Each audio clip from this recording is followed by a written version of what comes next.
Upon returning to the city after your latest adventure, you're approached by a high-ranking guard at the gate. Ah, good. I'm glad to have caught you, the guard begins. The capital has fallen behind on shipments of wood to Gloomhaven, so now it falls on us to pick up the slack so that construction of important city buildings doesn't stagnate. The guard points to the east. We're forming an expedition to gather logs for the corpse wood. We could use your help, either to guard against enemies or to chop down trees. Well, I think that we're not much of a hard labor kind of bunch. We're probably going to be happier guarding the expedition. The logging expedition heads to the outskirts of the corpse wood and begins felling trees and transporting them back to Gloomhaven. You stay on your guard, patrolling the area and making sure that there are no surprise attacks. A couple hours in, a tribe of vermlings appear through the woods, but you are alert and prepared, dispatching them without a casualty. The rest of the day goes by uneventful. 10 XP each. Lovely. That is lovely. Look at that. What a wonderful way to start an episode. Hello friends, welcome back for some more Olympus Chosen. Now I had a plan, and this plan is going to be overridden by the level up of Erebus.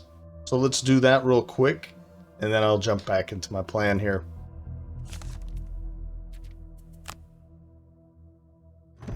Level 6. Erebus is going very, very quickly, leveling up very quickly. We have Unseen Dread. This comes at a good time. I just said that I need to get him some jump. A jump ability, a jump sticker, something.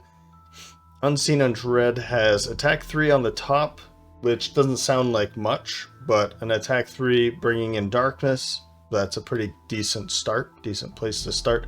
But the bottom, move 6 and jump. Fantastic. And with an initiative of 5, what more could you ask for, honestly? However, shallowed by fear. Attack 2, if you consume any element and darkness, kill one normal or elite enemy instead. I think that is one thing you could ask for on top of, Unseen Dread. The bottom is move 3 and push 2, target all adjacent enemies. This is a wonderful card. And an initiative of 90 gives him another ability that he can go slow with. What a great ability. We are certainly taking this. And my question is, do we take this and drop Spirit of the Night? Now, I don't think I had done that in the past. I think I kept Spirit of the Night and Shallowed by Fear, and this is a way for him to be able to kill enemies without using an stamina potion or somebody else like Electrona giving him another card using those abilities that give him cards, or give allies cards for that matter. But man, it's hard to get rid of any of these other abilities, right? I guess I could get rid of Empowering Void. That might be the card that I say, you know what, it's time to get rid of it. There are good times to bring this in if we're going to be attacking some bosses. This is certainly a card that I'll probably bring back, but who really cares about doubling the value of your attack abilities if you're just outright killing them instead of drawing attack modifiers? So Shallowed by Fear and Spirit of the Night, I'll be keeping these for non-boss fights, and potentially bringing in Empowering Void for, I don't know, we could figure out a way to, maybe we drop Spirit of the Night to bring in Empowering Void. because there's a good amount of movement on the top ability if that's what we want to go for. And this will allow us to double the value of our attack ability against anybody. It could be a boss, a normal, or elite. But we can use Spirit of the Night to kill normals, and Shallowed by Fear now to kill normals or elites. Great. And if we don't need that ability necessarily, or for some reason I go to use it and one of those elements is consumed before we get that chance, then we can at least use the bottom ability to push some monsters or enemies into some traps, or push them into some controlling spaces where it'll be harder for them to attack us. So I love this. This is a good card. There's better cards coming though. That's the thing about him. This guy is quite a beast. Right. We still have a perk. We've already taken Incantation. Greater Immunity, Sweep. You know, it's probably time to... We could drop some more... Let's drop some more negatives, I think. It's a good time to continue dropping those negatives. If he's going to be outright killing them, that means that his other abilities where he's attacking, let's make sure that those abilities draw better, or have better chances of drawing a 0 or positive combat modifier, or attack modifier. Alright, well, my plan here is that we're still going to go along with it, because I don't think this isn't going to necessarily change anything. Let's first head to the merchant, where I'm going to sell off the Necklace of Teeth. This is going to give Electrona 20 more gold, which is good. I don't see using it. I think the Iron Helmet is going to be a better helmet for her. Next is we're going to go to the Temple of the Great Oak, and we're going to start by blessing the Night Shroud. You know what? That's a good question now. Why would do we need to bless him anymore with Shallowed by Fear and Spirit of the Night? I don't know. I don't think so, but Electrona is certainly going to want to donate to the greater cause, and I'm going to spend some money, some gold from Hephaestus, because this is going to bring us up to Wealth 5. Yeah, we know. You're greedy. So Prosperity has increased, and this has increased Gloomhaven's wealth up to 5. So new items are in stock, swing by. We will definitely do that right now.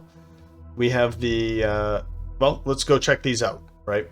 And we also have an additional enhancement point each, which means that we can have 2 more enhancements on Hephaestus, 3 more, and 4 more. I guess we've only put 1 here, so we'll come back to this later. But so we're not here for enhancements, though. I definitely want to check out the new gear and potentially get something onto Hephaestus, because he has a hand slot and another pocket that's open, and everybody else actually has pockets that are open too. So if we can find something for 20 or less for Electrona, I doubt we'll find something new for Erebus. I think they start getting pretty expensive. But first up here is the Heavy Bassinet. Now this is a helmet that also adds -1 attack modifiers, but it allows you to be immune to stun and muddle.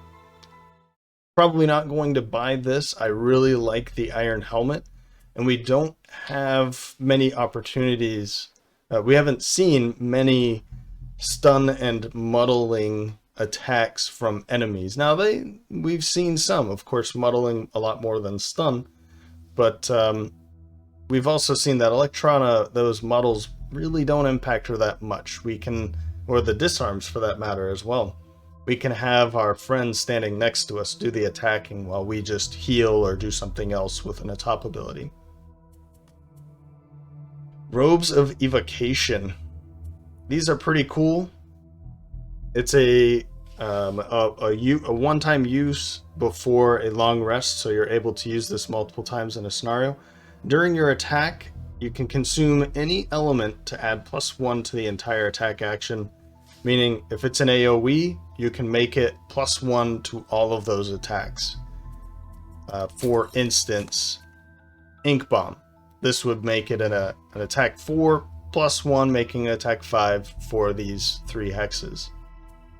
This is pretty interesting. I don't think I'm going to be giving it to anybody here because I like the Cloak of Invisibility, and everybody else kind of has the gear that I really want them to have at this time.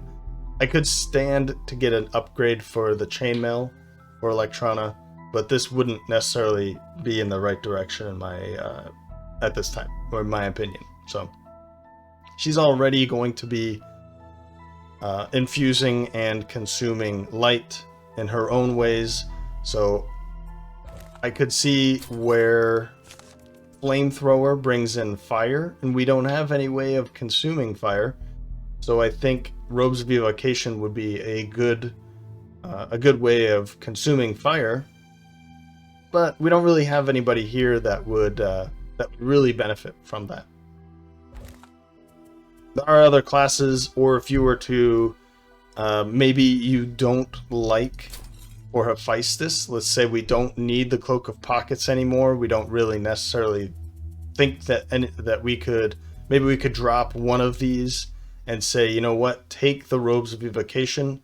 That would be a good option. But the way that I play Hephaestus, or the Tinkerer class, I really like the Cloak of Pockets for him.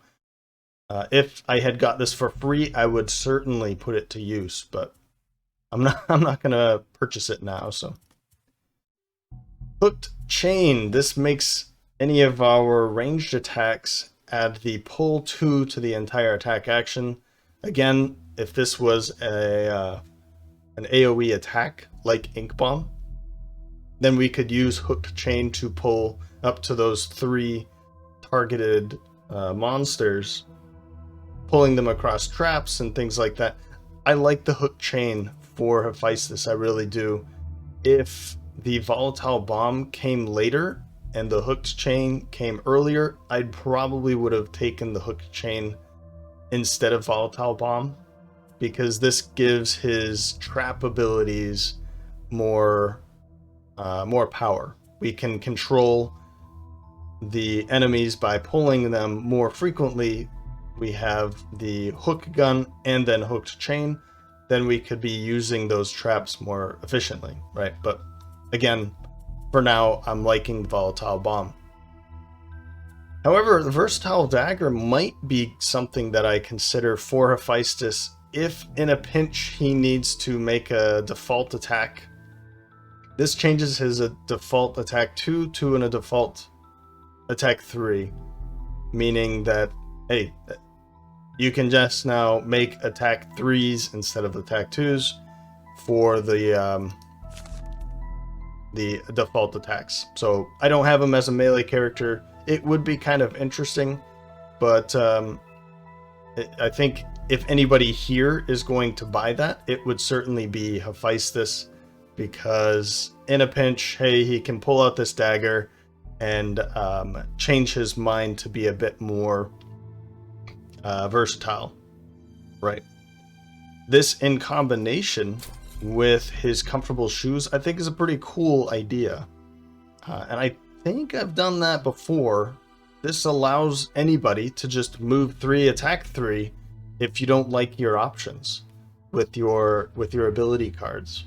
So having that combination is actually pretty nice. To the boots. Boots of Dashing is an upgrade from Boots of Striding. Striding is a +2. Boots of Dashing is a +3. Anybody that can afford this is a great upgrade. If you already have Boots of Striding, I think it's fine to keep it for a little bit longer.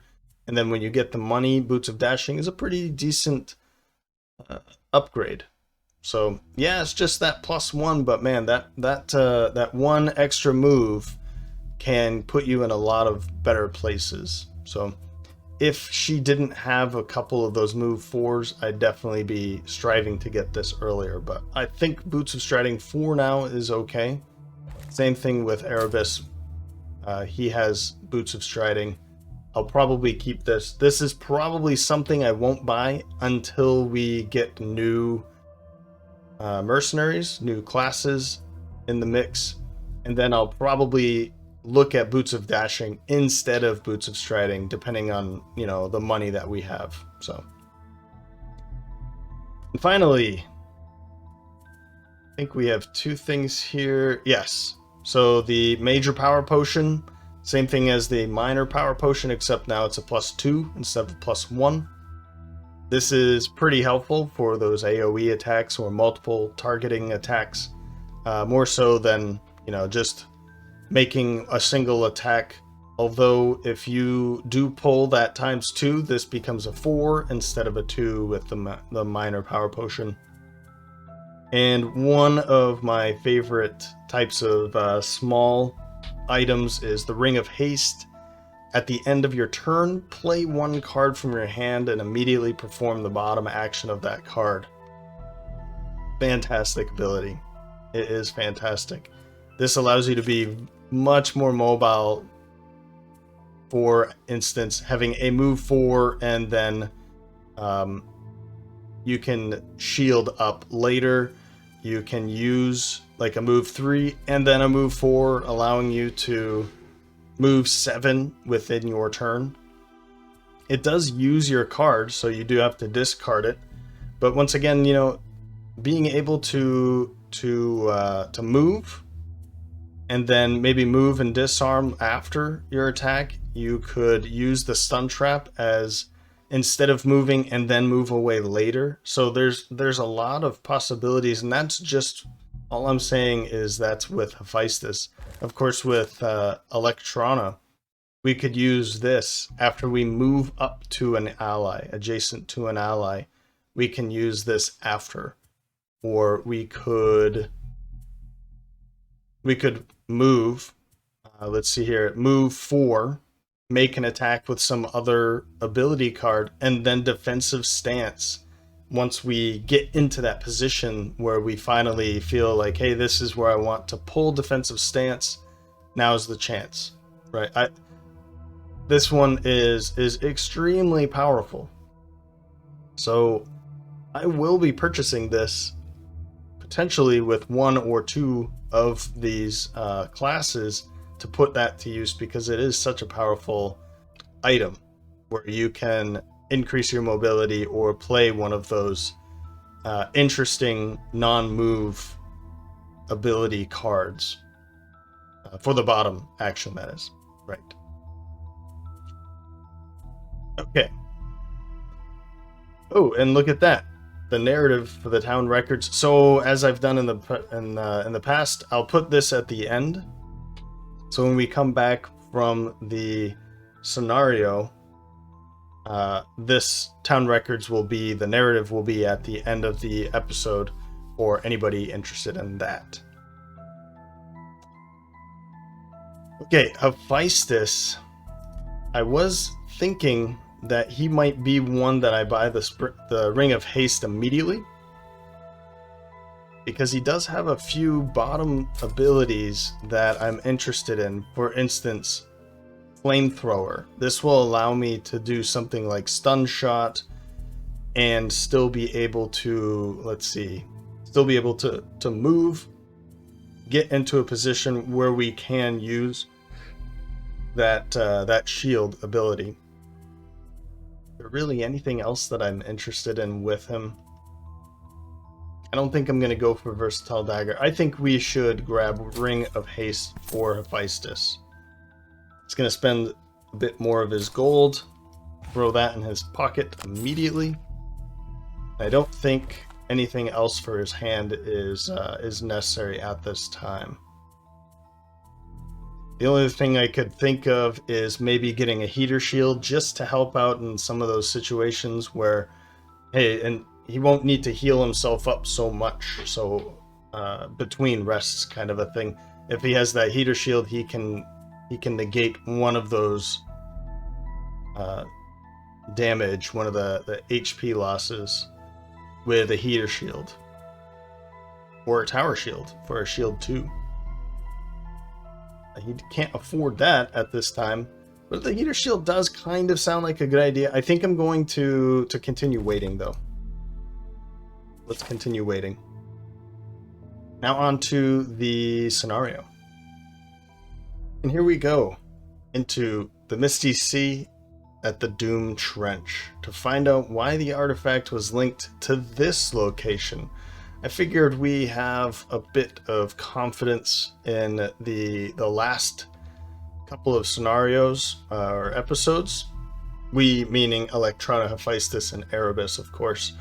And we want to continue finding out and learning more about this artifact and these locations and why they're important.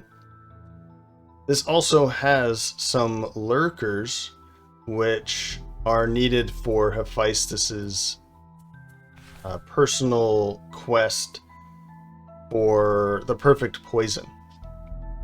So, maybe we'll be able to kill 3 of those lurkers with Hephaestus. I don't know if that's actually going to be possible, but I can certainly try, right? This will get him closer to retirement, or if I can actually make it happen, he will go into retirement. So, I'm wondering, because he has this hand item open, I think I'm just going to go buy the heater shield for him. Whoops. For Hephaestus, that is. And in this way, he'll just... spending the money is going to be better than just having it sitting around. It's just going to be lost if he does end up retiring. And because he's so close to retirement, I might as well just spend it. If he doesn't retire here and now, then maybe what I'll do is just go back to a previous scenario where these lurkers are off camera and just do it quickly to get him retired. I think I've been putting this off for a little bit too long. He's at level 7. Yeah, there's a couple more levels after this, but we don't need to necessarily see those levels. I think it's getting to that point where we just need to be getting rid of or retiring these guys at a bit of a faster pace. So this also has those deep terrors, those great things, right? They now have a health of 6, so they don't have a health of 5 anymore on level 3, or the normals at least. So the disintegration beam isn't going to be as powerful. Now, if we just lay a couple, like 1 or 2 hits onto them, maybe we can still do that. And of course we can do that to any of the other types of enemies, in this case lurkers. If we just get them to about half their health, and line them up, maybe that's how we use disintegration beam to get him to retire. I think that would be a wonderful way to retire Hephaestus. And we are now going to be seeing Harrower Infestors. These guys, I don't think we've seen them yet. They can be pretty interesting. Alright. Well, let's do this. I don't think I have anything else that I'd like to make changes with. Nope. So, let's go. You stare at the first location on Hale's map. Out in the middle of the ocean, far beneath the waves. Of course it is. Well, the other one was in the mountains, so why not another extreme?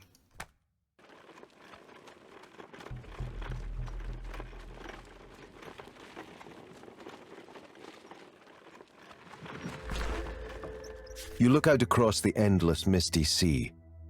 According to the map, you've arrived at the proper coordinates. Nothing left to do but shove the water-breathing orb down your throat and dive into the depths. Using small rocks that emanate light, you sink down into the depths. After a few minutes, the extreme discomfort of breathing through the orb gives way to a mere mild annoyance. And still you descend. You hit the bottom of a trench, and shadowy figures emerge from the murky waters. Guardians of whatever you're looking for, no doubt. The last thing you want to do right now is fight, but you must press on. Press on we shall. So for Electrona, I think Protector, don't even have to read the other one. Zealot or Sadist, kill 5 or more monsters. You know, since this might be his swan song, I'm going to go for it. And Erebus, Neutralizer or Plunderer. Cause a trap to be... Okay, well, we actually... Now that we have that push ability, even though I'll almost certainly want to use the top ability of our new level 6 card, if we get a perk point out of using this and get to use a push ability instead, I think I'm alright with that. Or we can go with Plunderer, have him just loot the chest. Let's go for Plunderer. Why not?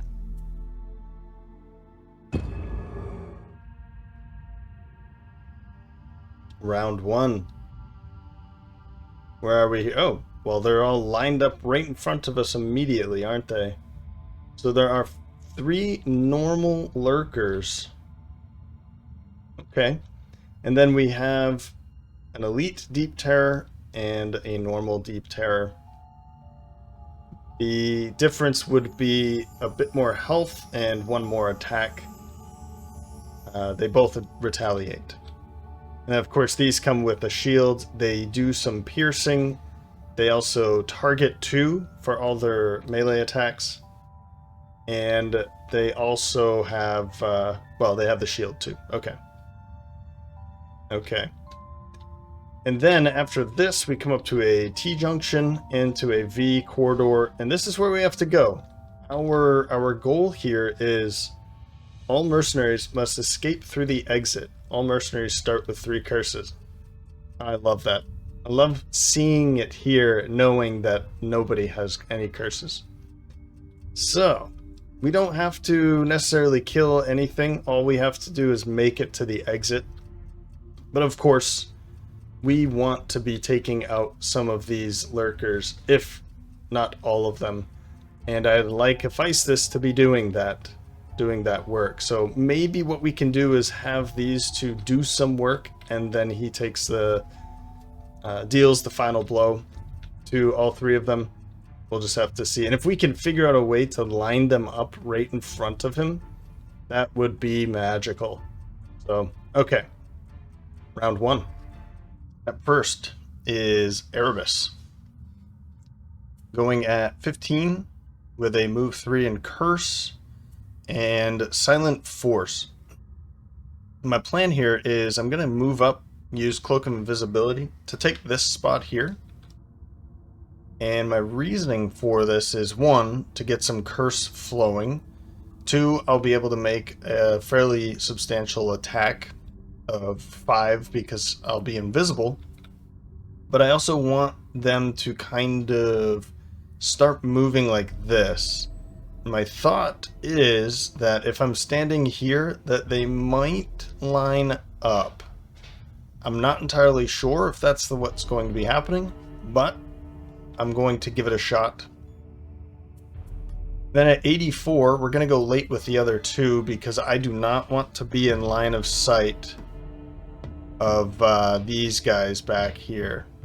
I don't want them to be dealing any weird attacks.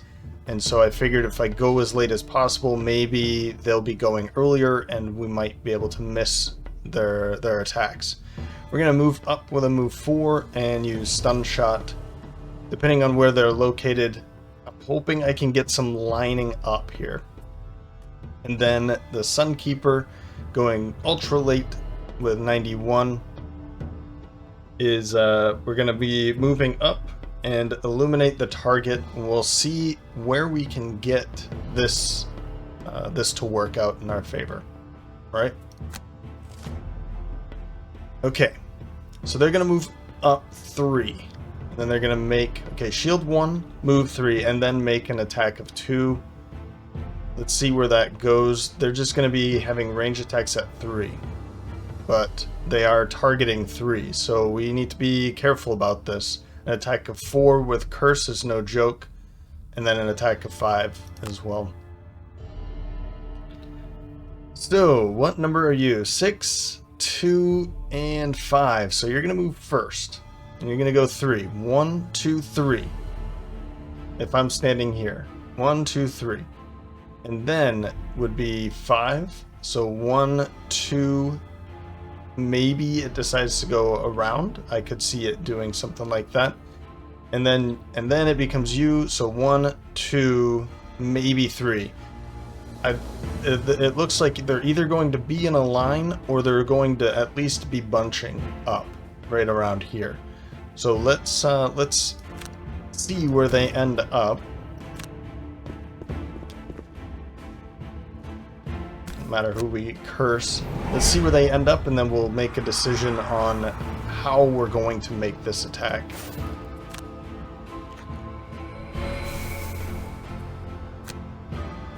And I figure, since you're going to be going first, I should probably attack you. But this is... I love the wiggle there. It's great. Alright. I should probably attack you. I'm just going to use everything I got here.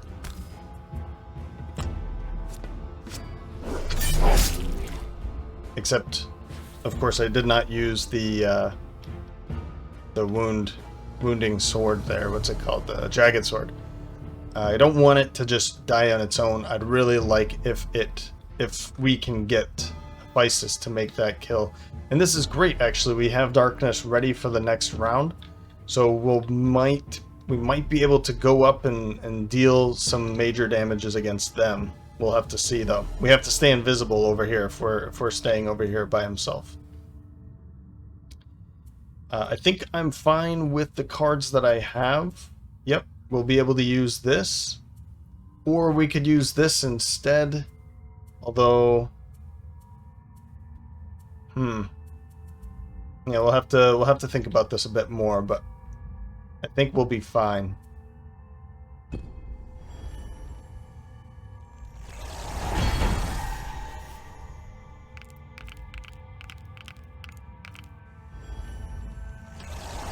Look at this. They've done this for me. So I might be able to go up here and kill this immediately. So they're lining up. I mean, honestly, they're just asking for it, aren't they? Okay. So we want to be standing right here. This one's already at 5. So maybe we want to stun you.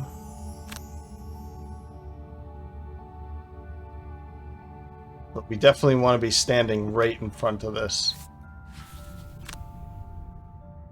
And since you're the furthest, I think you're going to be the hardest to...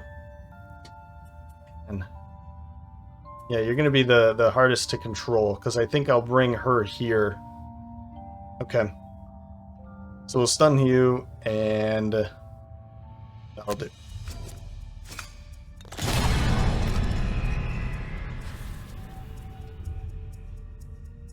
And we do have that doomed compass. If we get into a position where, hey, this one is out of... like, if this one was to move up here, we could move it back and then do that. So, that'll be helpful. Ring of Haste, not so much.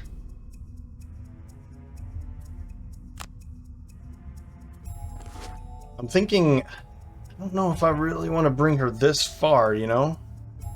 Because 1, 2... 3, 4, 5, 6. That's a range of 6. You might think that, you know, that's too far, but it's not. It's not.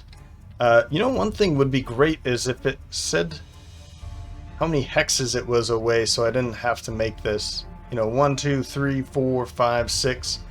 Okay, I can count it, but I mean, if I want to just do this, it would be nice to just see immediately. But anyway. I think I need to use my boots. I'm going to do this. And then we're going to make the attack from here. Oh, man, if I had more movement, I could have moved back here for that attack, but that's all right. We'll make this attack here.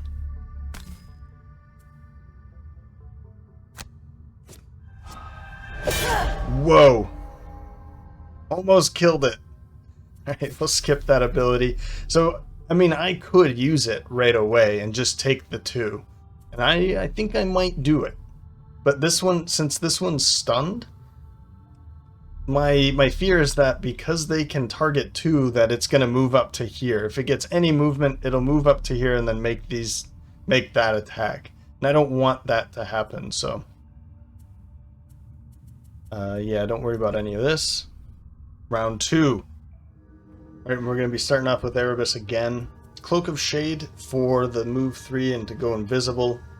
You know, I really wanted to do Swallowed by Fear, and I think it's still a good idea, but I want to take these 3 out really before I start moving in this direction. Not that I'm afraid of this. I just really, I want to make this work. I want Ephesus to get his goal, his personal goal, and if I can do it with this, with one disintegration beam, it is going to be amazing. So we're going to stay invisible and Grim Sustenance to make an attack of 4. Whoops! Oh, that's... okay, I don't need that then. I forgot that that's going to be going invisible anyway. I was thinking I was using this one, so maybe I use this one instead. Use the attack of 4 and then get ready for the next round. I'll do it that way instead. Alright. Then at 18, Electrona. With a move, the shield is not going to be very important. If she takes any attacks from them, they have Pierce, so that shield is just going to be pierced through. But more importantly, let's get Light and that attack 4. My initiative, I want to stand here, because if I stand where I am, this is going to go here, and then I'll have to use that compass to put it back. But if I stand over here, then they won't, well, this one in particular won't move, and this one's going to attack him, and this one would attack her. So I'm just going to put her right here, as early as possible-ish. 14 would be earlier, sure, but I would rather keep that card for now. And then at 36, Disintegration Beam. Let's make it happen. I'm hoping that I don't kill this one. If I do, okay, so be it. But if I can make it so that he can take it, that's great. So Flamethrower just for the movement afterwards. So, yeah, that move too, it would have moved right there, attacked both of them for 4. This one's going to make an attack of 4 at range 4, 5 at range 4. So, 1, 2, 3, 4. Perfect. Perfect. We don't have to worry about these attacks out there. Now it's just a matter of, can we get this under 5 without killing it?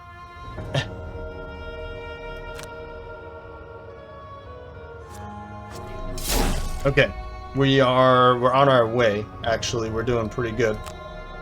I'm okay with that, because if she does just a little bit, 3 damage, then it's enough. And we'll be moving all the way out here. You better believe it. We're getting ready for this. Now, I could use... well, let's end his turn. I could use this to pull a... to pull another element, but I'm already going to be making one anyway. So if that, if I don't need this for the next round, which maybe I don't, maybe what I can do is just use it for him over there. So let's I guess let's finish this round first, and then we'll get to it. But I'm very excited to see this happen, and I'm really hoping that it does happen in my favor. You gotta be kidding me. Both of them pulled negatives. Alright, well, so be it. I'm not going to sit around and wait for this anymore, so...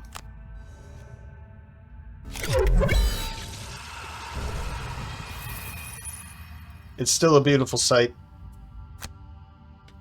And we have to remember they are going at range 4. So 1, 2, 3, 4. That's these 3 hexes, not this one. So he could just go stand right there to pick up some loot as well.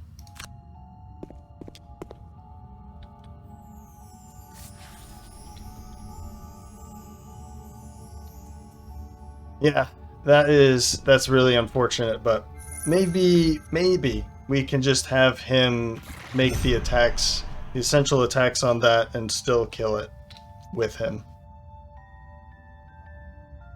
But even so, using that on these two saved a lot of incoming damage. It's alright. Okay, round 3. Once again, starting off with Erebus. I am going to go for it this way. I think it's okay. We've got a little bit of time here. Armor of the Knight I'm going to use so that we have a little bit of shield. And also bringing in Darkness for the next round. And Swallowed by Fear. Attack 2. Nope. We will consume Light and Darkness to kill one elite enemy, which would be you. So you will get an attack off. But I have this, which I can use in the next round. So then at 32, Electrona with Empowering Command, that will make, that will allow the Tinkerer, Hephaestus, to make an attack of 4. And then Dazzling Charge to heal, which is exactly what he's going to do at 74, move a little bit and heal. Because I'm sure this guy is going to be attacking. If that doesn't kill him and he ends up dying because of that wound, ugh. That'll be unfortunate, but again, we have ways of getting around it. So, alright, move 3, target 1 with all of his attacks of 3, which would be 2 attacks. And then these guys again, they're going to be attacking and disarming adjacent enemies and then attacking a couple of us. So we will use this. Oh, okay. I thought I had to click on both of them, but that's not bad. We can hit you. There he goes. And we'll shield up a tad.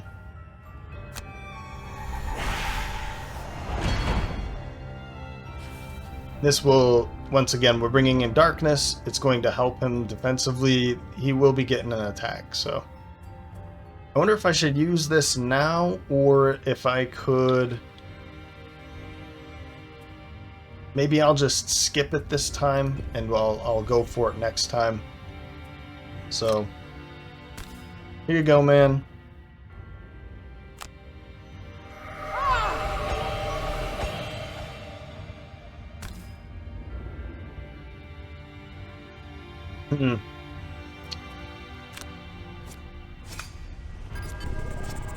That muddle is gonna help, actually. And then, whatever. I mean, we're doing this for getting light back again, so I have it for her.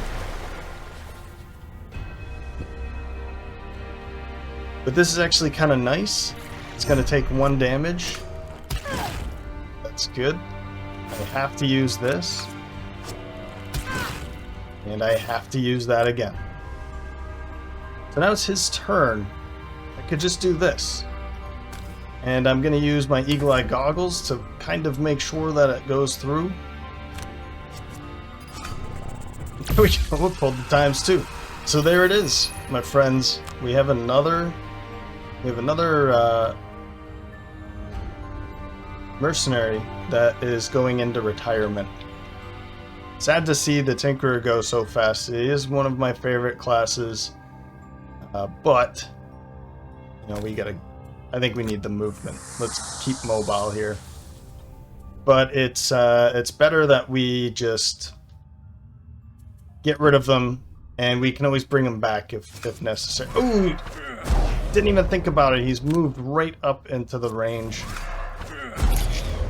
Yeah. Okay, well, we've got that. Okay, round 4. Okay, first up, Erebus.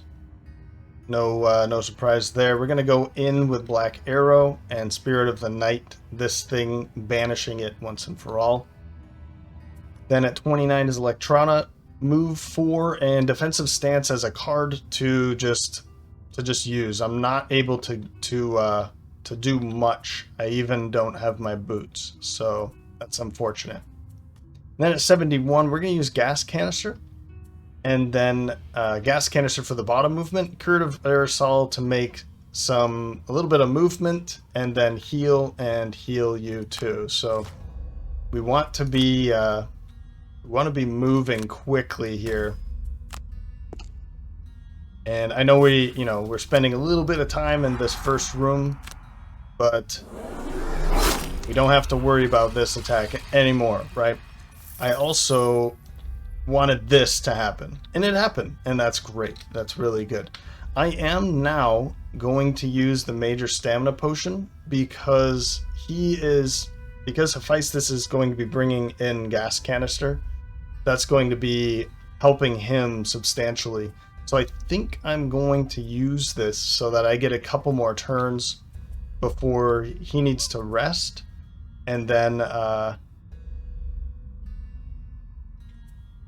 yeah, and then I guess maybe we can use one for her too, so that'll bring her up to an even amount, bring him up to an even amount is kind of what I'm thinking. My thought here is, though, if the Night Shroud and Electrona need to take long rests in the same time, that's not going to work really well. I'd like one of them to take a rest while the other one kind of does its thing. And the Tinkerer will kind of follow. Whenever it happens for him. So I'm thinking I might skip it, is where I'm going with this. And then when it comes to his turn, I'll just use these 2 cards, whatever I give him, and we'll go with that. Skip that. Now his turn. I'm gonna move here, and then I'll pick up that loot over there. I was thinking, how am I gonna get over there? But I'll get it.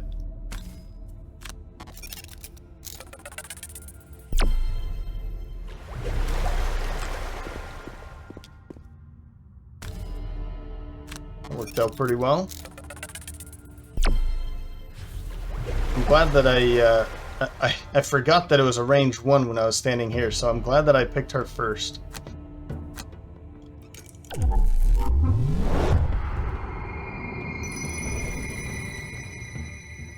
Okay, now we can use Ring of Haste. So it isn't the end of his turn yet until I click this, so this will be targeted at once I click end Tinker's turn, but now that it's the end of my turn, I can use Ring of Haste, like right before. I wonder if this shows up before. I didn't really catch that, but I mean, I'm not going to use it now. I don't see a reason to use it. I have an even amount of cards. I might as well just keep going. So we'll give him a card. Right now we have Cloak of Shade, but we don't have Darkness Infused. So maybe I want to go in with something like Grim Sustenance, so that he'll walk in with a move 3, Grim Sustenance to make an attack 2, and then go invisible. That way we don't have to, when he takes a long rest right now, he's not necessarily going to be in trouble because he'll be invisible. And then we'll go in, of course, with this, and I'll move 4 with that. So Bright Aegis for a shield of 2 with some retaliation. And then I'll give her the next card so that she doesn't need to take a long rest immediately. I think we'll go in with Disorienting Flash to go late and Restorative Mist, maybe? Restorative Mist. Maybe somebody's going to take some damage, so I'll heal them up. Sure.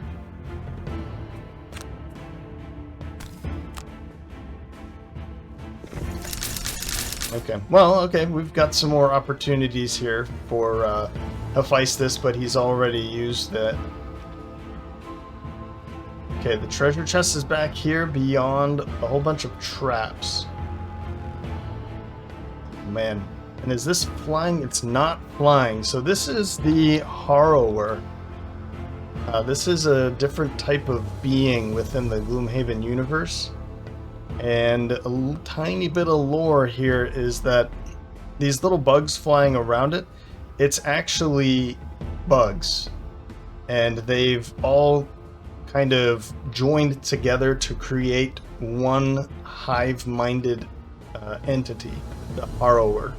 They don't speak any languages that the normal beings can understand. It's mostly just clacks and hisses, which is kind of the same type of language that the Lurker might use. So here's a big one back there. Look at this one.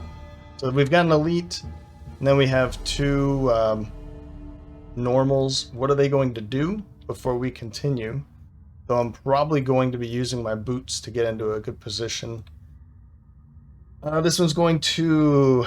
They don't have ice, so not strengthen, and then move 3, attack 2, targeting 2, and wounding. So 1, 2, 3. 1, 2, 3. They're going to be moving right to here. They do have Pierce, so maybe we don't want to get too close with her anyway. And then this one's going to still 1, 2, 3. What about you? You're going to shield 2 and retaliate. So maybe...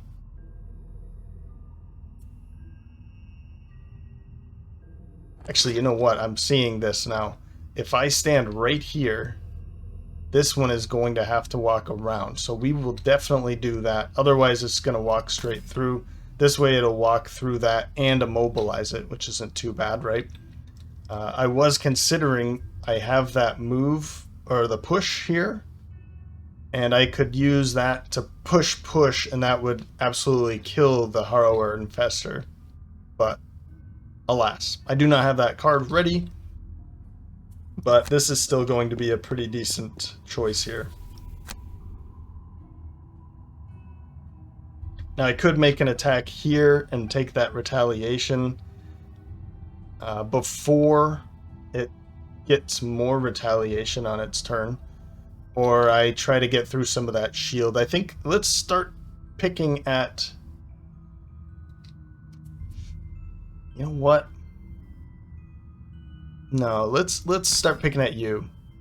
Oh wait, that's right. I need to use this, so I'm going to use it against you now. All right, that's worth the 2 damage. We'll be going in late with Hephaestus, and he can heal him up. So perfect. And then we'll get all of this gear back afterwards, without using the Moon Earring, which is pretty important.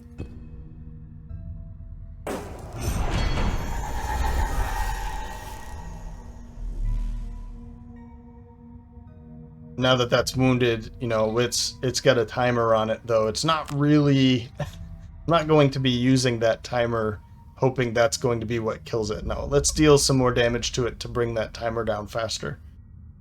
Okay, 1, 2, 3. I don't know if I really want to put her in that situation of... We do have one more chainmail, but if I put her here, then she could be attacked by 1, 2. Well, 1, 2, 3, and then 1, 2, 3. So I don't want to put her in either of these hexes, so I might as well just do this. This one's still going to go here. 1, 2, 3...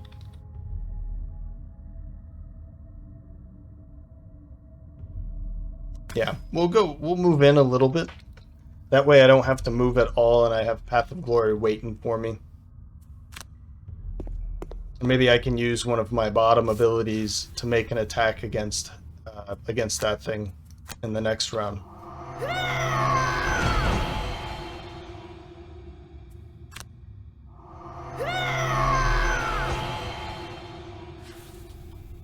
And we'll leave both of those open.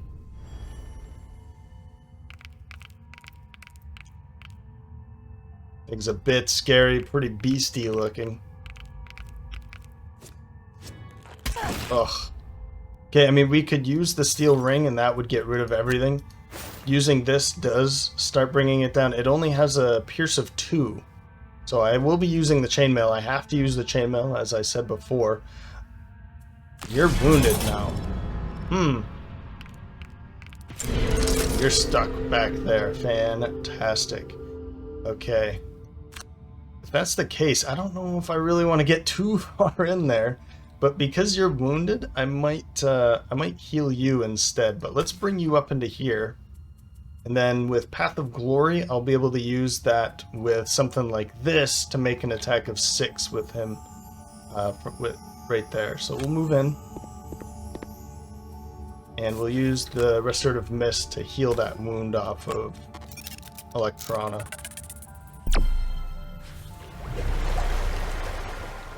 And once again, yeah, there's no reason to continue with any of those. Yep.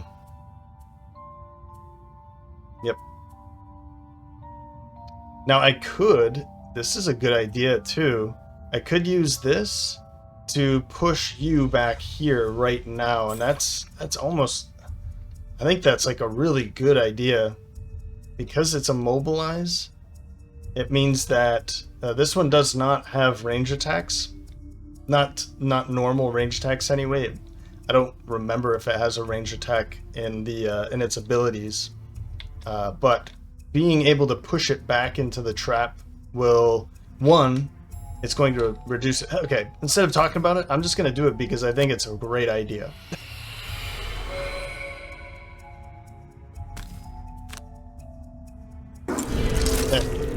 So honestly, now we don't have to worry about it at all because it will take damage next round as it's immobilized, and then it will die. And it's also left a nice opening for that treasure chest. So that's not bad at all. We'll give her that card, and we'll go with Illuminate the Target. This does mean we're going pretty late with 48, but honestly, I think that's going to do pretty well. So we'll go with that. Path of Glory and Illuminate the Target. That will be an attack of 6 and 6. That thing is certainly going to be dead. And then you're going to take a long rest. And out here, let's go with these two. Maybe I use that hook gun combination with stun powder to stun this one so we can reduce the more incoming damage. Let's see what they're doing. Oh. Okay, well, you're not going to be moving anyway. You are stuck there. Luckily, he's invisible. And yeah, no range attack from you. So we're good. It's just you that we have to worry about, and I'm pretty sure we'll be able to take you out.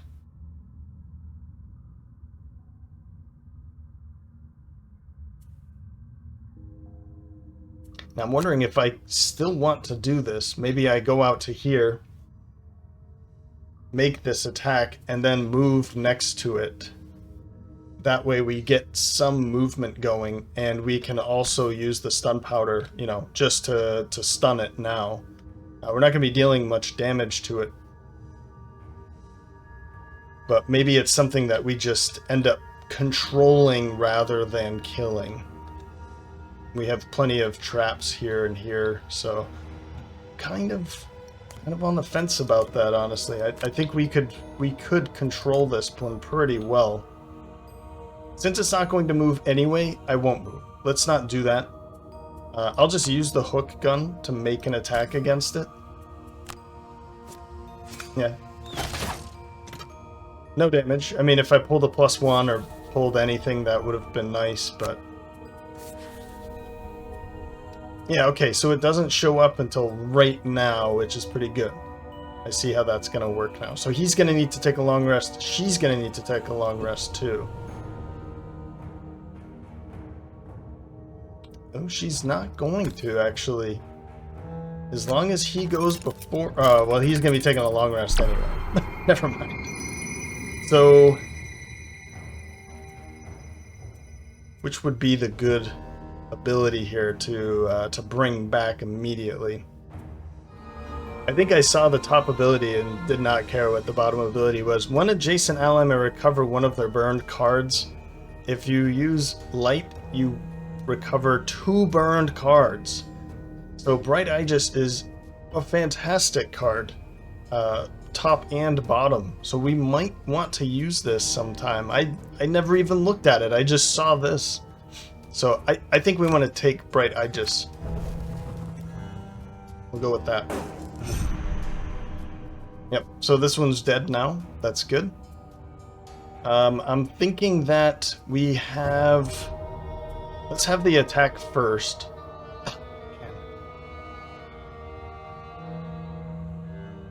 I should have had her stand here. I mean, obviously I didn't even think about the long spear, but if I could have been making an attack through here with advantage with attack 6, that would be awesome. But okay, anyway, let's make this attack. Okay, never mind. It's dead anyway, so twice this won't be making that kill. But unfortunately, I don't want to move next to it. And now I wish that I stunned it, right? So much hindsight here. An attack of 5, I'll skip it. So end your turn.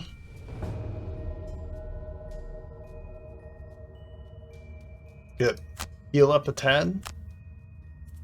And we certainly want to keep Swallowed by Fear and Spirit of the Night, right? Maybe we use Swallowed by Fear on this. Maybe that's the correct way to handle that one. But which one do we want to get rid of? Cloak of Shade might be the one I get rid of. That invisibility is nice, but I already have Black Arrow has an invisible. We have invisibility here. Yep. Cloak of Shade gone. Round 7. Now, unfortunately, it would be really nice if she had a... I guess I would probably still get her a healing potion, but if she had a stamina potion, that would be really nice for her to use before, knowing that we'd be getting 1 card, so 1 more card would be nice. So we'll be taking a long rest with her, of course.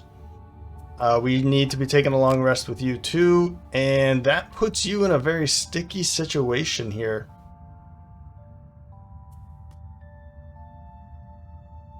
I don't necessarily need to take a long rest with him, but I also don't really want him to be... I mean, burning a card right now to make sure that we can keep going. We could use it to stun you. We know you're dead. So I ended up going with a short rest with Feistus here. And he's losing Restorative Mist. Okay. I think that's important. I want to be using Stun Shot to control this guy while some other things are going on. That's kind of my... it's kind of my idea at the moment, so... And then I'll use Ink Bomb to move. So my thought here is prepare for the kill, and then Black Arrow. This is going to bring in darkness, and this is going to muddle and curse this guy. This guy, because then we'll be able to stun you. And maybe we do it the other way, depending on how things are looking with initiative. Yeah, and then a long rest for Electrona. Okay, so just don't stand next to them. Perfectly fine. And we are going to be making an attack before it gets a turn. You're dead. So unfortunately, I guess I wasn't thinking. I want to be going over here, so I wanted to maybe go a little bit later. So it is just going to be a wound. 1, 2, 3, 4. I do have a loot though, don't I? Yes, I do. So Grim Sustenance probably will have to be used for a loot. We go 1, 2, 3 into here and then loot afterwards. So I think what I'll do is just move away a little bit, and then I'm going to make this attack against you.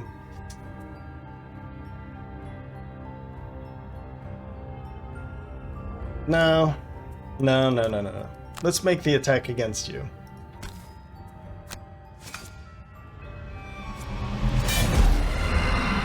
That's 2 curses that went into their modifier deck right there. We have a rolling modifier, and then the curse because of the attack here too. So it's not bad at all. We're just gonna go right to here, and so be it. He's gonna be punished for standing next to it with a wound, but it's not that bad, honestly.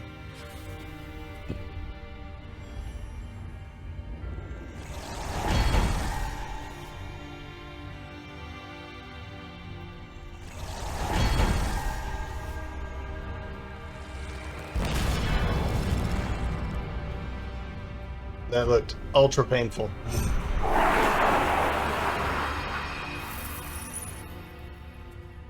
Yeah, so what we're gonna do is just jump over here,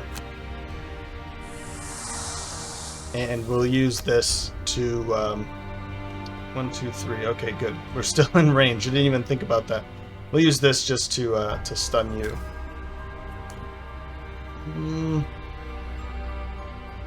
No. Yeah, we'll stun you. Oh, never mind. Look at that. Well done. And that one's wounded twice.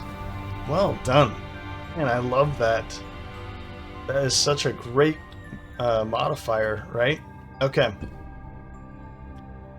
And 2, 4, 6, 7. So we need to get this back. And my thought is, because they're already stunned, let's actually just get that card right back. Stun shot. This way we can really do a pretty good job about keeping them controlled. Right. And I'm going to get Black Arrow back for that attack, and we can make an attack against this guy as we're moving over here. So heal up a bit. Although another thing I was thinking is I could come over here and kill you right now, but that would mean I have to use this mana potion. I don't think I'm going to do that. And I think in this situation, that shield 2 is not very necessary. We only have this one room left, and the shield 2, I mean, the deduction and movement is what I'm more thinking about. So I'm going to drop this because we need more mobility with her, and that's just going to slow her down. I could continue to use it for the top ability, but I have plenty of attack cards with her, so I'm cool with dropping that one. I know it's a bit strange, but okay. Let's make sure that he goes into that corner with... You know what? I'll use this top ability instead, so that I can heal that wound off while I'm at it, and I'll just walk into that corner with something like Silent Force. Sure. We'll go with Stun Shot, but I want to go really late here. Or let's go with Hook Gun, and I'll take Flamethrower for the movement. Let's back up here and pull this into that trap. I won't have to deal with that anymore. And then as for you, let's do Mobilizing Axiom for an attack. and I want to just move slightly. I want to pick up this gold, and then maybe we'll be a bit more mobile after that. I'll use Unwavering Mandate for it. Alright. So, don't have to worry about those incoming attacks. That's good. We do have our boots too, so I can use that move 4 kind of a thing. Plus the 2. Alright, fair enough. That's pretty decent. Not bad at all. And then we have light for the next attack. So I'll probably end up just taking this one out with a normal attacks. And it looks like I'll be taking that one out too. So we'll use that to heal. And because there's loot everywhere, I'm going to just go over here. And I'm going to loot from standing right there. I think that'll be a good idea.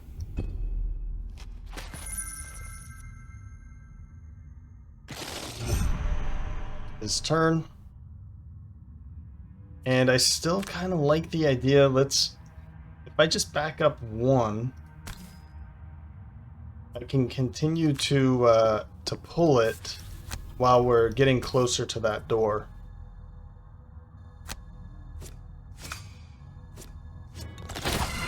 Okay. Another damage, not bad. I could use this now, but 1, 2, 3, 4, 5, 6. If I had an auto mount, I know I just used this, the stamina potion, so in the future I'll probably think about that as an option when we have an odd number of cards, or just, hey, I'm in the right situation, let's use it. But this actually, we could use Swallowed by Fear now for that push into here, and that would kill it. But I am going to use Grim Sustenance for that loot, so we can loot both of those. And I'll use Black Arrow for the attack 4 with Muddle and Curse, and oh, it's already muddled. I don't remember who put that muddle on it. I guess it would show up down here, wouldn't it? There it is. Yeah, the Tinkerer put a muddle. Nice, okay. And then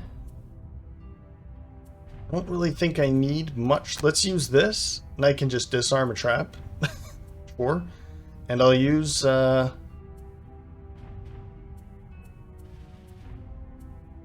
Disorienting Flash. No, I really want to use that. We don't need the healing right now. Okay.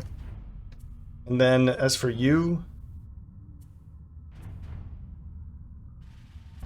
let's go after. So Tactical Order, 1, 2, 3, 4, and then I can make my attack with Path of Glory. Or Hammer Blow. Let's go with a Hammer Blow to bring light back in again, so when I move into that next room, we'll be good. Okay, well, that's unfortunate, but yeah, it's kind of unfortunate. We'll make the attack here anyway.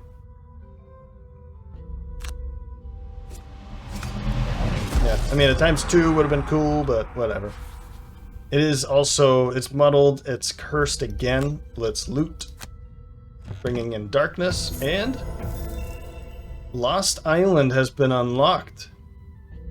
Okay, this is a side quest. We'll be able to take care of that.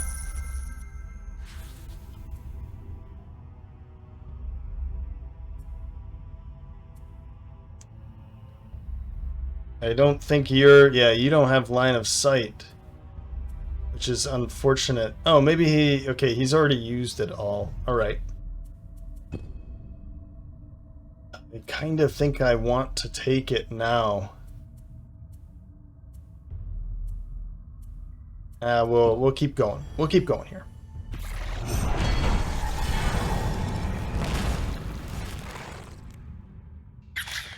Ouch. Oh, I see. I was like, he also got wound, or he took a damage, but that was actually just from the wound. So we can actually just do that. So we're gonna, move back here. Oh no no no no! I wanted to use this to disarm this trap so that we can move through it. Won't be able to. I mean, I could still run up and do that push. That's fine, but I'll use this to move over here out of the way.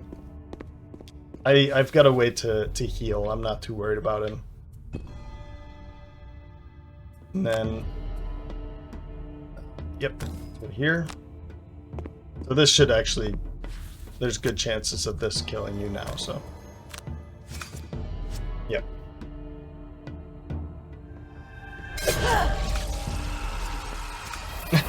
Okay. A whole bunch of other rolling modifiers. 1, 2, 3 heals.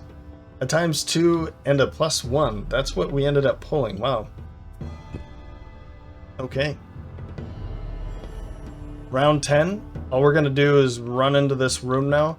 I think Bright Aegis is probably a good idea with... I really wanted a move 4.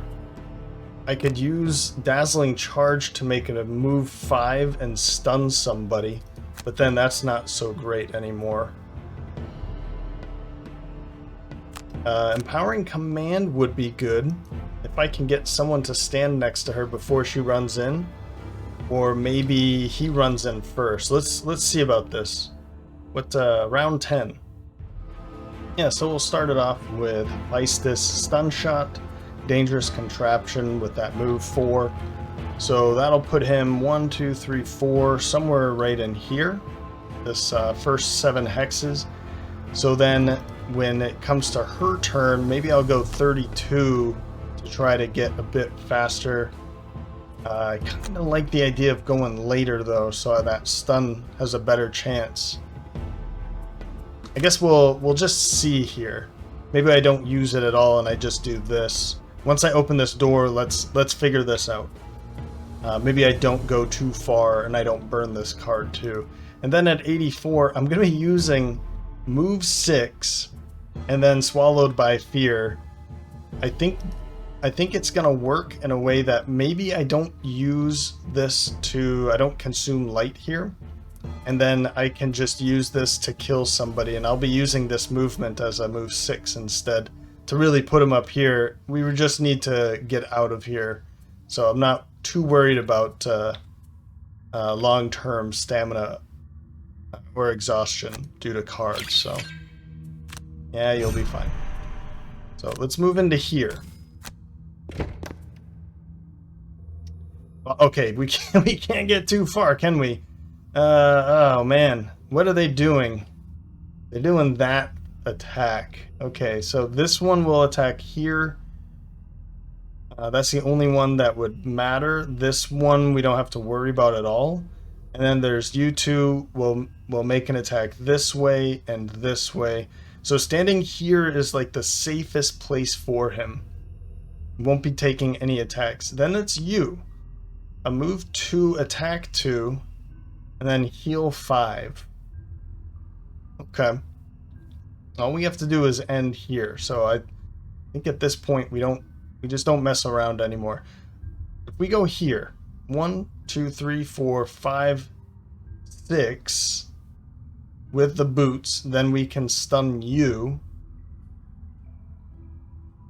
And then also be giving him a couple cards. And then you would go 1, 2, 3, 4, 5, 6, 7, 8. Wow, you're too far away, man.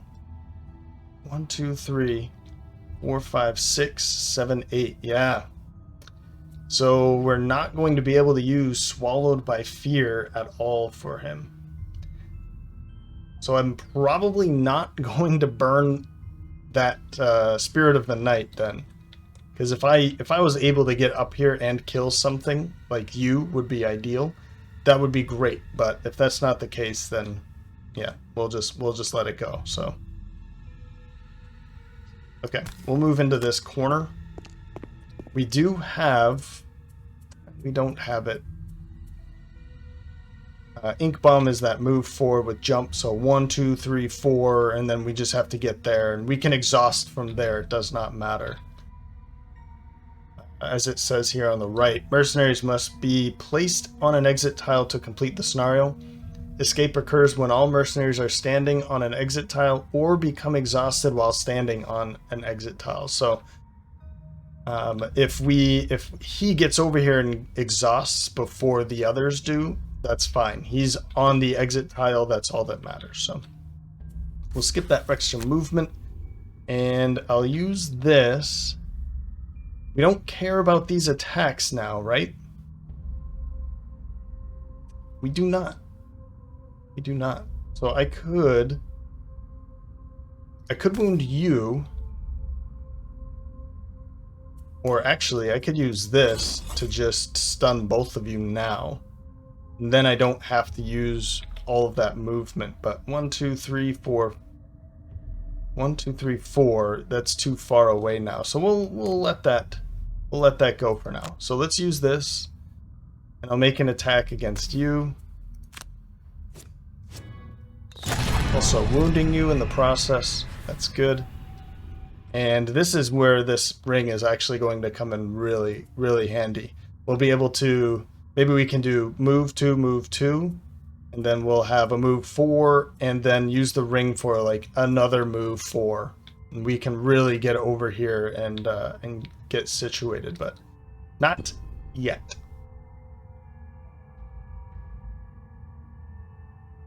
Oof. So I am still going to do this. I guess it doesn't really matter. I want to get up here quickly so that I can give him some more cards. But really, does that matter anymore? I could just do this with boots to here and then heal that wound off of him. Maybe that's the better choice. Because if I use this, if I burn this to get all the way up in here, then we do still have another move 5 here. So let's do it that way. I do need these boots though, don't I? Go to here. This allows, this one's going to be attacking right through the doorway, but it's going to miss her, so.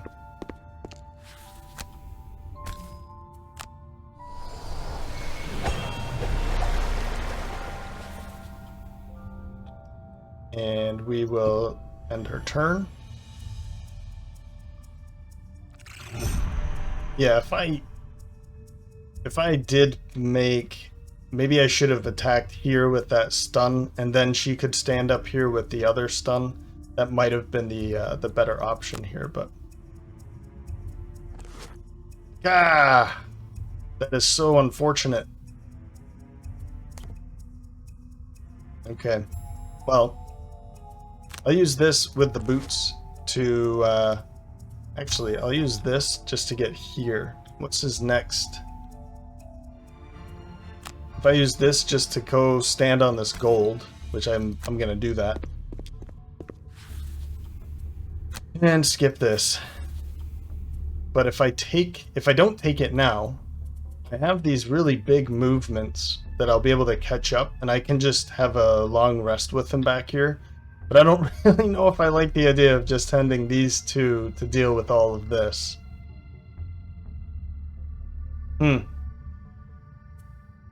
So maybe I should use the major stamina potion now.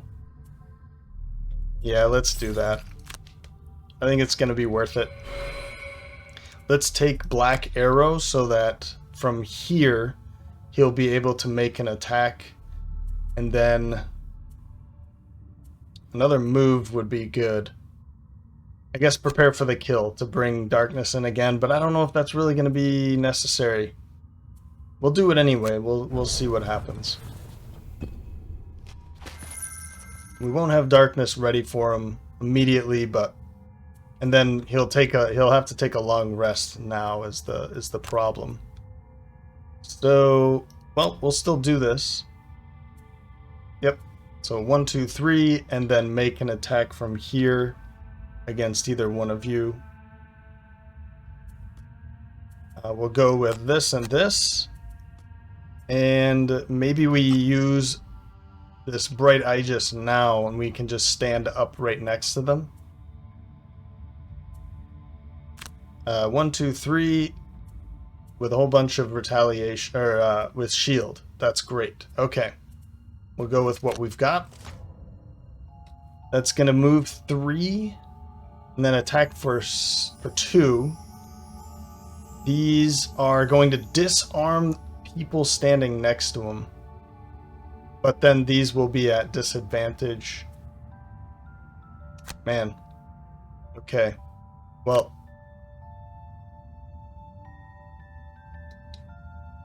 Nope, that's not what I wanted. 1, 2, 3, 4, 5. Okay, if I use my boots to get into here, maybe just to here, then I can... I'm not too worried about you, actually, now that I think about it. But I could use that anyway. Let's do that. Let's go to here, and I'll make an attack against that.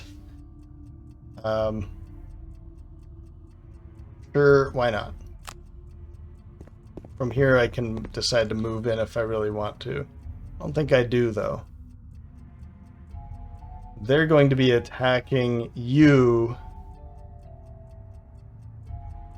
At least you are going to be attacking here. This one will be attacking him. So we'll spread out the damage a tad by doing this too. I think that sounds good. Let's make this attack. So muddled and cursed. And yeah, then he's going to have to take a long rest, I think.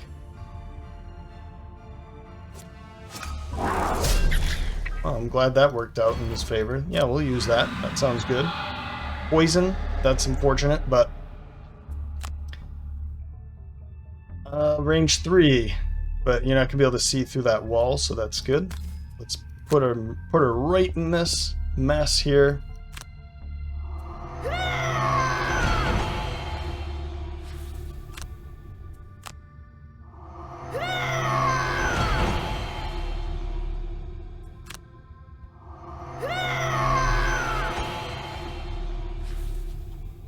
And I'm not going to use either of these, there's no reason to. But I was just wondering, maybe I could take a short rest with him instead? And that way I could use Swallowed by Fear immediately to kill one of these. I don't even need Swallowed by Fear, I can just use Spirit of the Night to kill one of them, so might do that. And I could use this to stun, but I think because she has that, I'm okay with this. I'm going to use this. I'm going to skip and heal off that. Nobody else needs any healing at all.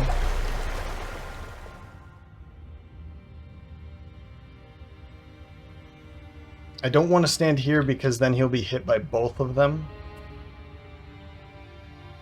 Yeah, that won't be cool. So I think just stand right here. I guess it doesn't really matter, does it? We'll just keep healing him.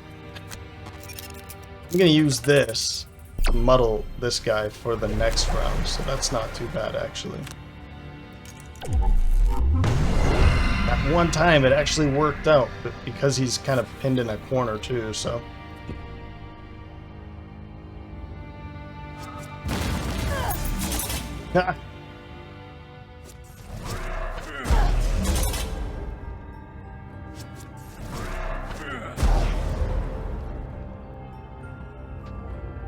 Oh, I see. Okay, so they're making 2 attacks against her.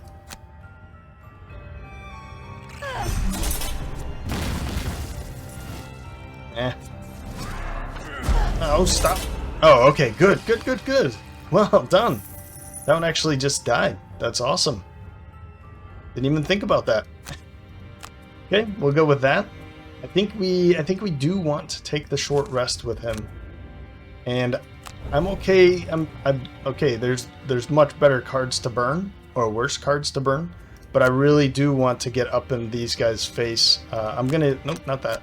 I'm gonna use this to take you out, and then we'll have her use Path of Glory and illuminate the target, and then you will take a long rest. That sounds good.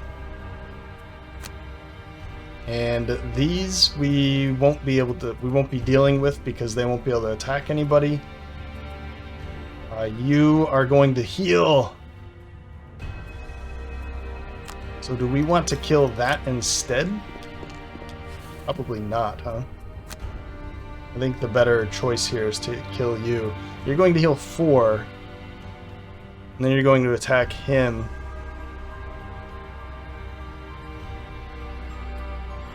Yeah, I think it's important. Let's take you out now. Ooh, or I have you make that okay. Never mind. Here, undo. What I'm gonna do is I'm gonna use this to kill you. Because we still have an attack against you. That way we don't have to worry about... Ooh, I didn't notice that before. All of the bugs, the moths, the... I almost want to say not crickets or grasshoppers. There's... Yeah, I can't think of it. Okay. Let's get this, because I want to use my eagle eye goggles, because I'm realizing now that she's not going to be able to attack. So what we want to do is have you attack.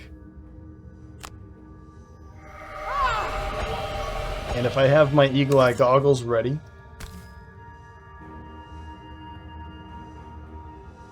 that should be good. That is good. Great job. That sound. Yeah, great job. And then we can't attack, but that's fine. We've killed both of them. Alright, I mean, I think it's pretty obvious. We're pretty good here. All we have to do is go stand between them. These things, we have been extremely lucky. They have an ability that that multiplies them. So, and all the times we fought them, we have not seen it. So, I don't know what to say there, but we're gonna burn Hook Gun, and we'll just burn... We'll just have him go for a... You're just gonna short rest. There's no reason to... I do want that. Oh, and then I burn the other one. So we're gonna go with this, and that move 4. Where'd it go? Let's actually use that. And then we'll go with him with a Spirit of the Night to kill another one. 1, 2, 3. We can curse it first. And then we'll use Dangerous Contraption to get a little bit of...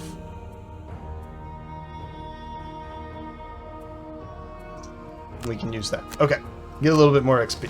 Let's just go for some XP while we're on our way out of here. Not too worried about these attacks anymore. We're going to run up to you. Hello there. You're stunned.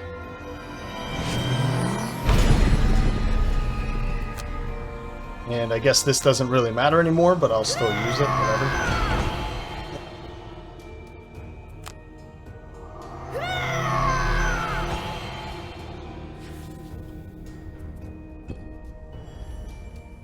Use this over here. Actually, let's use our boots to go a little bit further. And curse.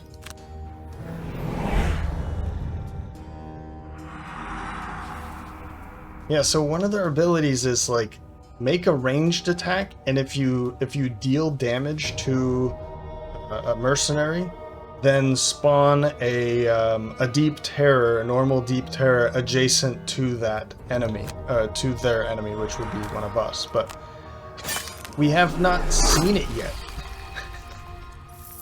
and it's incredible. It's absolutely incredible. So.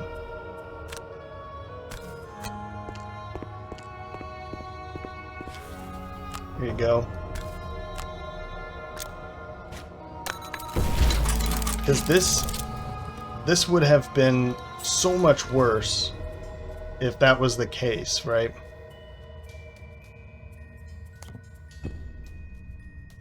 Deep Terror's turn. Nope, he's stunned. So I'm hoping that we kind of see it here. I'm going to do the things that get XP.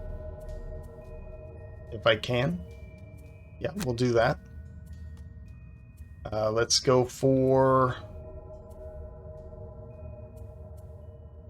Guess it doesn't really matter. He's standing right there. We'll go for a loot and make an attack, and then you can...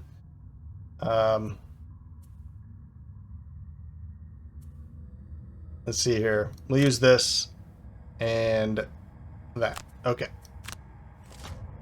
Yeah, these... I mean, they're not pulling it. It's pretty crazy.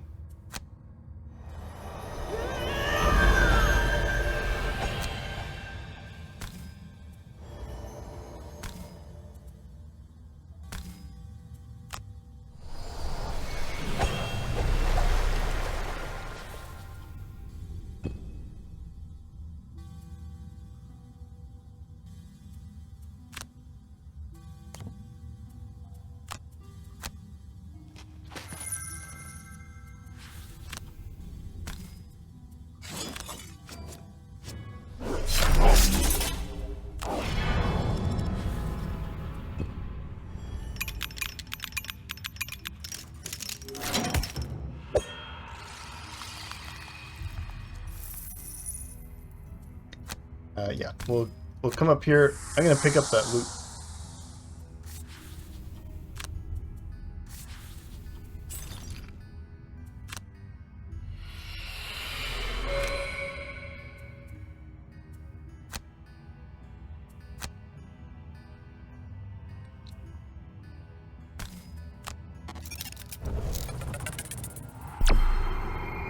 That way we don't have to take a rest, but honestly, it's the experience that I'm going for here. Round 5. There's nothing else I can do to really gain any more, so I'll use this and that and this. I'll use that, that.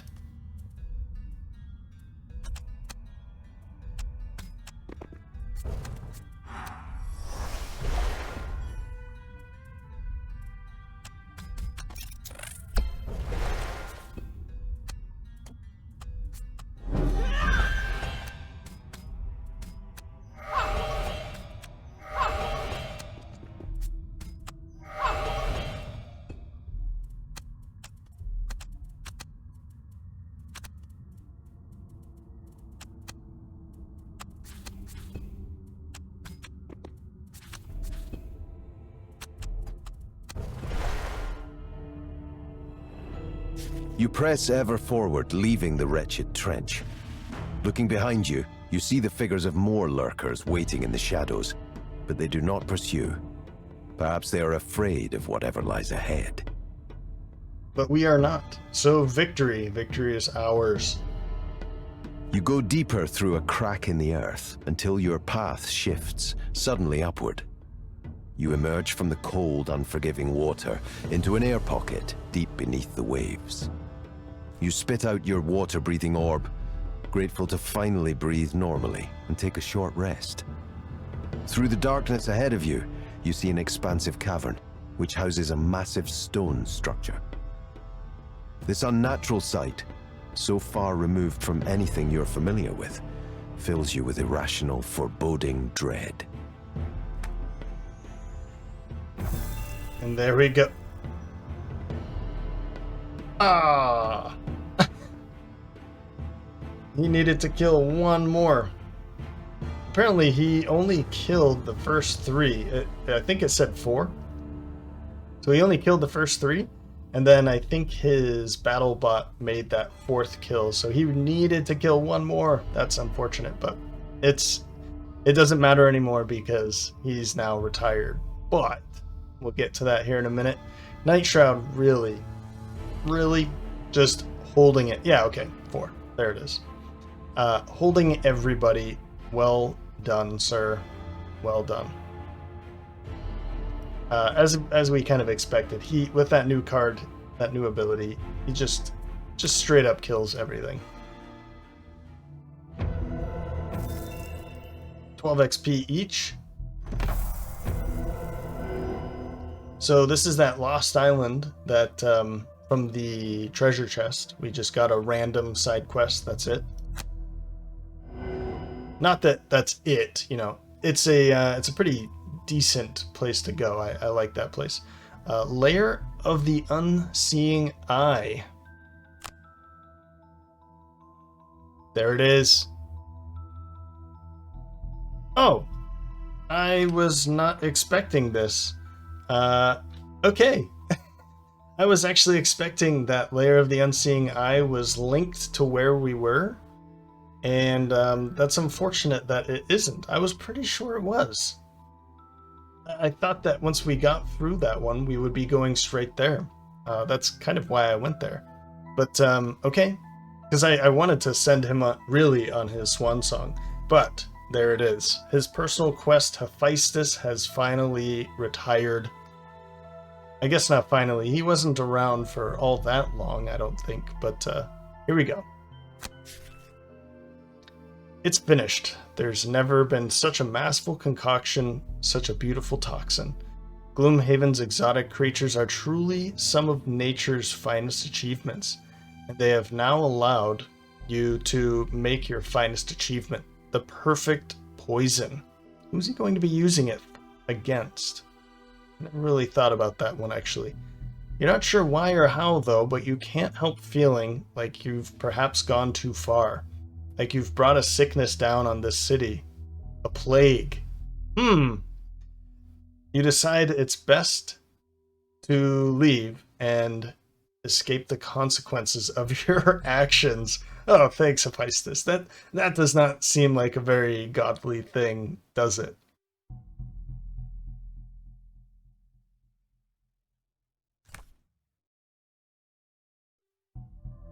It's not a very Hephaestus thing, is it? He's generally been a pretty good guy. But for him to create the perfect poison, I guess there's something lurking beneath his skin in the back of his mind that's been forcing him to do these things. And we'll see what that is. Maybe. So Hephaestus here has 29 gold. Okay, that's not total gold. You know, that would be a good thing to see. Not how much gold did he have at the back, have at the end, but how much gold did he spend? Did he donate? Total gold over the entire, over his entire expanse over the campaign. Reach level 7. 21 ability cards is, I don't know, not really good information to have here. Perks, enhancement. Okay. 3 enhancements, that's cool. Damage done, 570. Enemies killed, 61. Not bad. Exhaustions, only 3. And his scenario win rate was 78.95. Hephaestus, really good job. This is, as I've said, one of my favorite classes. Him, the Tinkerer, and the Sunkeeper, they are my typical types of classes. I like to be that supporter for a group of people, regardless of what that game is. If I'm playing with some friends, I like to be that support. This is one of those classic, healing. Doesn't really do a lot of damage, but he's really good at controlling a room. Really good at that. And of course, healing. So here we go, announcing Hephaestus's retirement.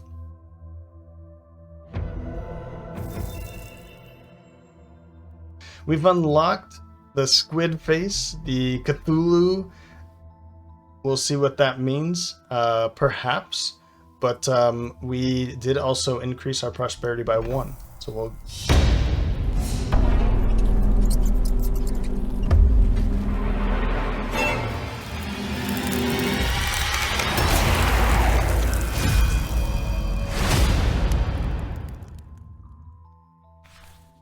That's right. The Plague Herald. I forgot that it was going to show that too. So the Plague Herald, this comes in at a perfect time in our story here, because we are, we just went up against, where is it? The Doom Trench, where is it? We just went up against Harrower Infestors, And the Plague Herald is a harrower. This is, as I said before, a bug, an entity of bugs, a conglomerate of bugs. And they have kind of that hive mind to be able to work together to create one entity. And it's kind of a perfect time for this thing to join us in a way, but I'm still going to leave that up to you all. I think both of these options are going to be great for the position, but as I typically do, I will open it up to you all. So for position 2, the opposing being is going to be the Mind Thief. This is the third time now, I think, that I've put the Mind Thief up and we've gone a different direction. That I've put him up. And the first 2 times we went with the opposing class. So I'm going to put the Mind Thief up once again. I think she would be great, even though she's a vermling. But I think she would be great in the second position. She does pretty well with controlling the rooms, which is what we're leaving behind with Hephaestus, with the Tinkerer class. So I think the Mind Thief would be a good one to step up into that position now. She's not only, a good, strong damage doer, but she's also very good at control. She's not necessarily a support class, however, but she does, there's a couple healing abilities with her, but I'm not really interested in those. My thought here is, since we already have Electrana, the Sunkeeper class, we don't necessarily need another support class, since we already have Electra or the Sunkeeper. So bringing in the Mind Thief would be somebody to help control the room. And of course, we're going to put the Plague Herald up for its opposing choice. So let's take a quick look here at the cards. I don't know if I've actually shown her cards yet, but these would be the starting cards that are available. She starts with 10 cards, and then these are the 3 X abilities that we could go for. But as you can see here, we have a stun here, there's a stun here, and she's also pretty decent at muddling and poisoning. She's good at moving people around the room, moving her allies around the room. And she's also good at moving and forcing enemies to join our side for a short period of time, whether it be for the entire turn or for one action. We can force an enemy within range 5 to perform attack 2 with a range +0, meaning if they don't have a ranged attack, +0 on 0 is 0, so they can't make a ranged attack. But if they do have a ranged attack, like an archer, a bandit archer or whatever, then we could have them perform an attack 2 at range. So it's a pretty interesting thing to for her. She can, not only is she good at, we have, as I said, those stuns here, but she's also pretty interesting when it comes to controlling others, either the enemy or helping her friends. So I'll put her up. I think she's pretty decent. And she would be not okay. I say that as if I don't actually like her. I think the Mind Thief class is really great. It is really great. This is another one of my favorite of the starting 6 class. I always say those the Tinkerer or the Vermlings, making fun of the Vermlings, but I like both of the Vermling classes quite a bit. And the Mind Thief is no exception. She is fantastic. She's just very different. And as it would say here, difficulty high. This is one of the more difficult classes. This is certainly I think the most difficult of the starting 6. Maybe in comparison with her, she's also very high when it comes to her difficulty. But yeah, Mind Thief, pretty decent starting class here. Well, let's take a quick look at this thing's starting abilities. So this one starts with 11 abilities. Here are the 3X abilities. And there's kind of 2 modes of thought for the Plague Herald. One, obviously, I guess this isn't much of a mode of thought here, but she's not a she, not a he, this thing is really good at these AoE attacks. They have a lot of AoE attacks. Some of them burn, some of them don't. But the 2 modes of thought here are poison and curse. So if you want to have somebody that's constantly poisoning the enemies, it's this thing is really good at this, because let's see here. Virulent Strain. Remove poison from any one enemy to cause it to suffer 3 damage. And so this one ability, and it doesn't burn either, this is really good if you can continuously use it, bring it back into your hand with a stamina potion. Maybe your allies will have abilities like we do that can put it back into your hand. So remove poison from an enemy, it suffers 3 damage. From what we can see here, a lot of enemies will have poison on them. So to be able to throw poison on an enemy and then use this to remove the poison from them, they do not need to be in line of sight, which is another great thing. Remove poison from any one enemy to cause it to suffer 3 damage. Great, right? And then the bottom ability, poison. Target all enemies adjacent to enemies with poison. So in that case, we don't need to use this. We can use maybe we do use this and get it on a few enemies, and then they bunch up a little bit more in different ways that maybe we don't get to use this very effectively.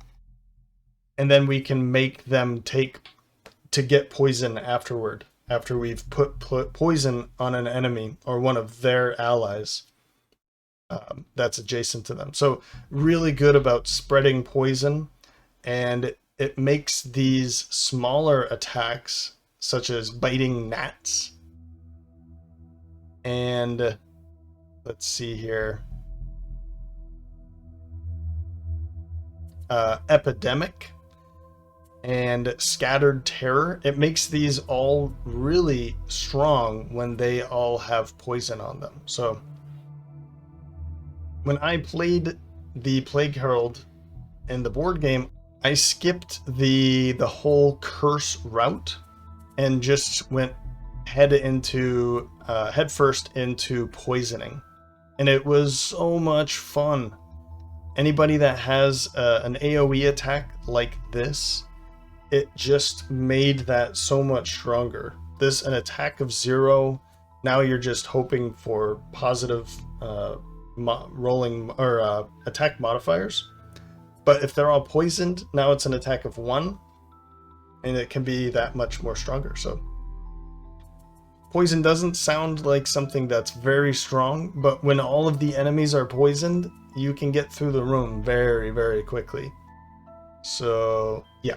Anyway, I'm not trying to sell you guys on the Plague Herald or the Mind Thief. I'm going to be perfectly happy with either of them. I personally love the Mind Thief as one of the starting classes, and I have had a ton of fun with Plague Herald. So I'm leaving this up to you guys and girls.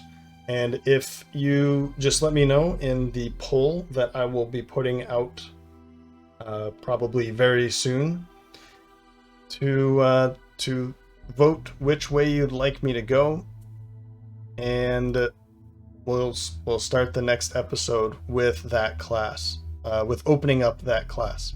So, back. Poof. Okay.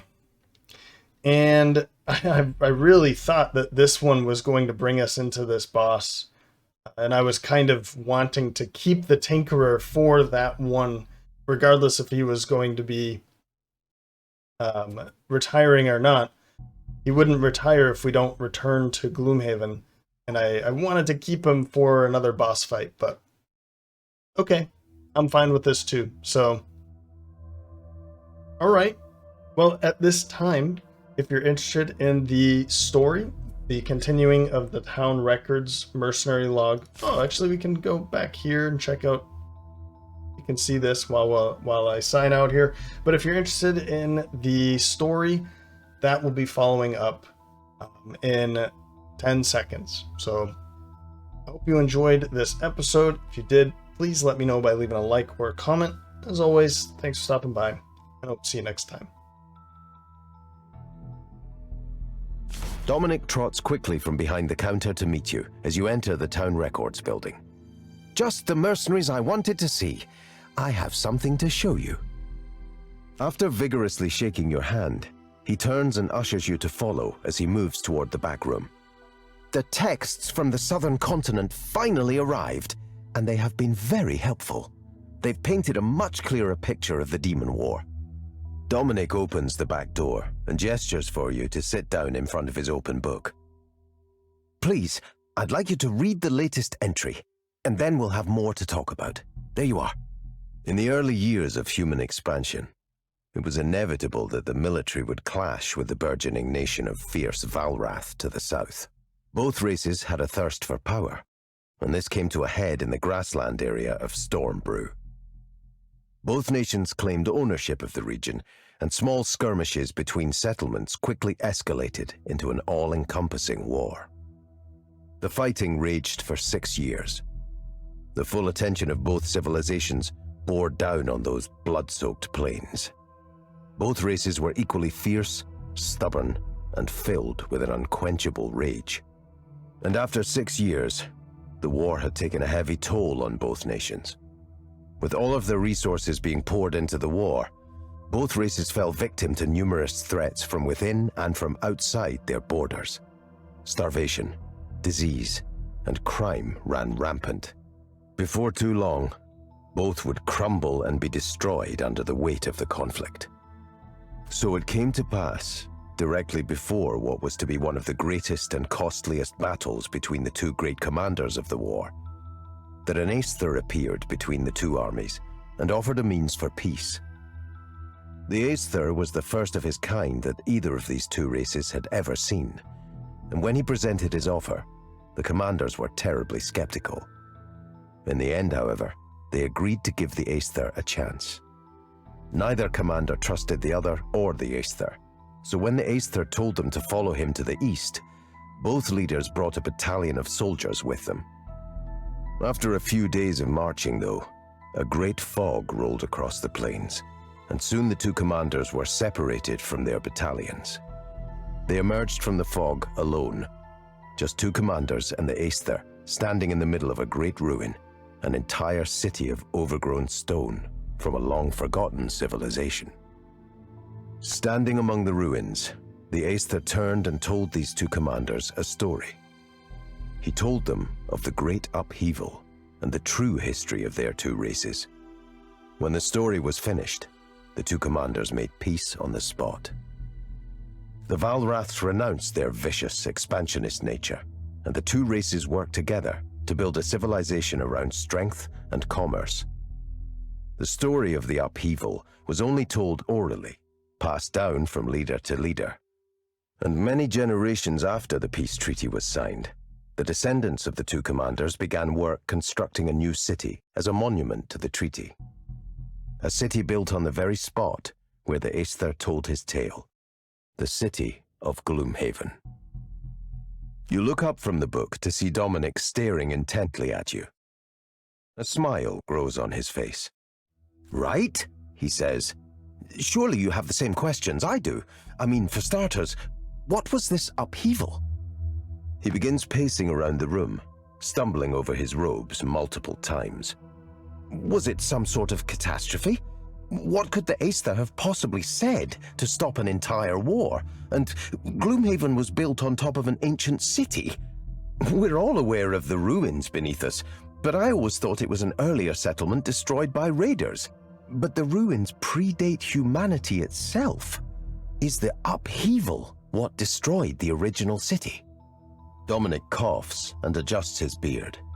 There are, well, too many questions. I cannot possibly continue without the answers. I pored over all the texts from the Valrath library, but this story told by the Aesir is in none of them. The books say it was only passed down orally, but that is hard to believe. There has to be a written record somewhere. He turns back to you and shrugs. I may need your help in the near future, but for now, I need to make more contacts and try to gather more information about where a record of the upheaval story could possibly be. I'll send for you when I know more.